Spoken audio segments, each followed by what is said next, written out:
Hello and welcome to another modelling video. This is Alan from the McConaughey at YouTube with another model tank review. Today we'll be doing the second kit from Series 2 of 4D 70-second tanks. We have already covered the KV2, which I would assume the KV1 is the same with a different turret. This series of kits has 4 different models with the same dimension hull, same bottom and wheels, different detail on top, and a complete original dress-up skirt as well as turret. The model comes with 2 runners, 4 parts and 2 rubber bands for the tracks. They do say it's 70-second, but that is a long far shot.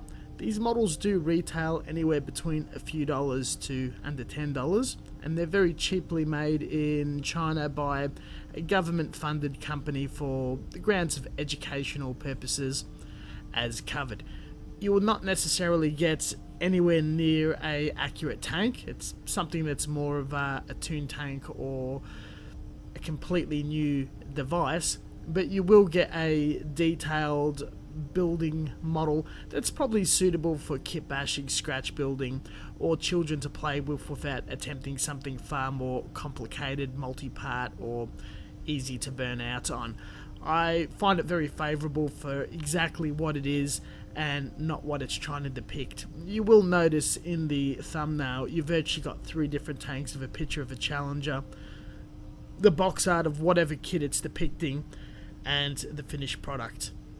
Inside the box, which is far smaller than the size of a typical 70-second box and runner, is tightly packed plastic, the runners to the shape of the box and the hull to fit and suit, as well as to probably ram as many parts in the mould tooling as humanly possible. The material is some form of reclaimed ABS or another slightly flexible brittle plastic. You can tell it's reclaimed as there is quite a rough texture to the surface. This is normally from the molds rusting, which anyone from the Gundam community would understand from the knockoff kits that are manufactured outside of China, and people from the realm of engineering, when you re-grind down plastic, foreign dust gets in and it sticks to the surface of the mold, leaving a far more coarse texture. You'll feel this underneath the turret on the inside of parts. Does not react to plastic cement the best, but this is a snap kit and it can actually assemble without the aid of any glue. I still choose, due to some seam line filling here and there, to utilize super glue, which no issues with that whatsoever. For an appearance, as this is a snap kit pre-colored for immediate display, you can tell that it's either rattle canned or slathered with paint on one side of the runner and both sides of the single individual pieces, and an airbrush depicting a very rough pattern just sprayed off, most likely done on a production line. Also in the box you'll find a very small piece of paper, which is the instructions. It's done in a comic layout of 8 panels, hand-drawn signs where the parts are interconnected. It's so simplistic you probably don't need to follow it too closely. The detail on the outer surfaces of the hull and pieces are rich in detail, extra chunky. It would take hand painting or thick, poorer quality of painting that would be more done by a child or someone who does not know what they're doing pretty well with a decent result. In the way of imperfections, it's normally moved to the side or the inner parts, very fat flash marks, thick nubs, all that sort of thing. With a little bit of time and effort, that can be all cleaned away. Only the 2 halves of the hull produces any form of seam line that needs to be filled with glue and putty. I did spend a few hours cleaning it up. If you do any sanding or cutting as the surface is painting, it will show a black nub mark that may need to be touched up if you're worried about that sort of thing. Being in the state of disrepair it is, you'll most likely want to actually airbrush the whole thing. There is a bit of playability with this as the turret moves around. The peg is extra thick to take the force of probably forced playing with throwing around something a kid would do. Some of the parts are small, so I wouldn't give it to someone too young, as it is a choking hazard, but the machine gun moves, the hatches opens and close, all that sort of thing, and as it's all interconnecting, you can probably swap turret parts with the other series of tanks and just build your own thing, which would encourage scratch building and customizing among a younger audience. Snap fit is accurate. The parts will stick to where they need to be. It's very tight, but it holds on quite strong. Even with the suggestion of solvents or paints, it's not going to fall apart. The rubber tracks stretches over and clicks onto the hull quite easily without falling apart. All that front, very, very easy to do. Other areas I neatened up on is filling the injector pin marks on the cannon and filling the seams on the fuel drums in the rear. Moving on to painting, I mounted both parts on skewers. You've got raised bits underneath the turret that attaches to the alligator clip quite nicely. Didn't worry about stripping whatever paint was on it. It's very industrial with strong adhesive. Went straight for the Tamir grey lacquer primer and promptly went straight to the Mr. Colour modular colour set for sand and desert vehicle.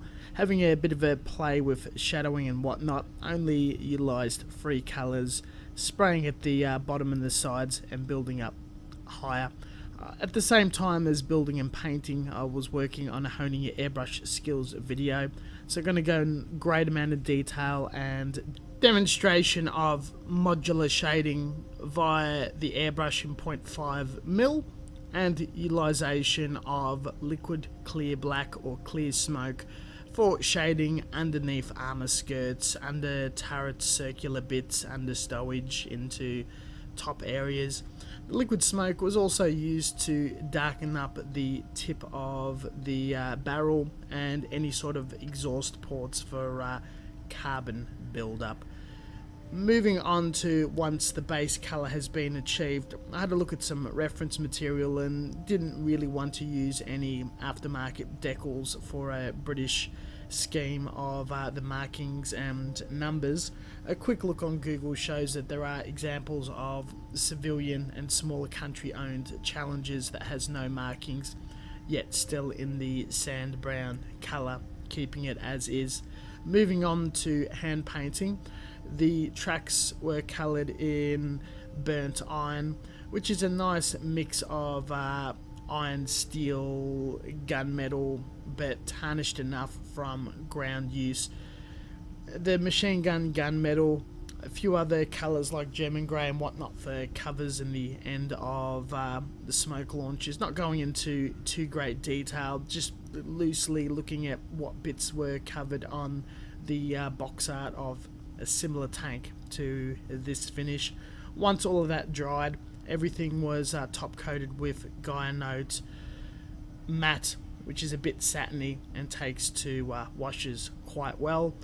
Utilised enamel and oil washes in multiple coats for a sand colour, light brown and dark brown, to blend in for some subtle lines, even though the details are very chunky, and touched up corners and edges with a weathering pencil, finishing everything off after a few days of drying and hardening with a lacquer dead matte coat to remove any glossy finish.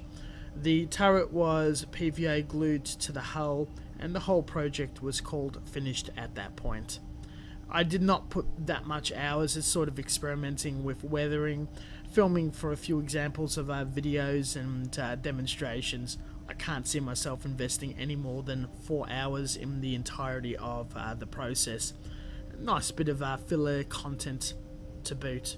This is sort of the joys and the kicks I get out of preferably polishing of the turd, working on old kits, working on quirky, weird kits that are not really depicting what they're supposed to be. Had a bit of fun to it, but it was a bit simple and didn't really feel that it pushed me until the painting stage.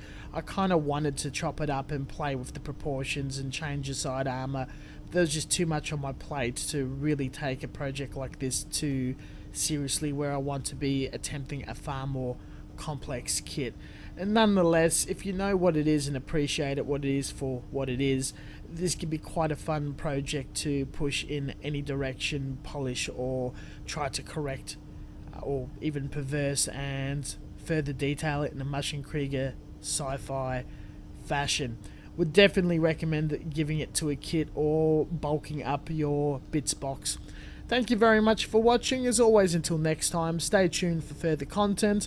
Don't think we'll be picking up 4D for a little while, maybe some of the guns and the 48th scale aircraft. Check out the description down below for sources, links, social media, contacts, and all that sort of thing. And we'll catch you guys next time.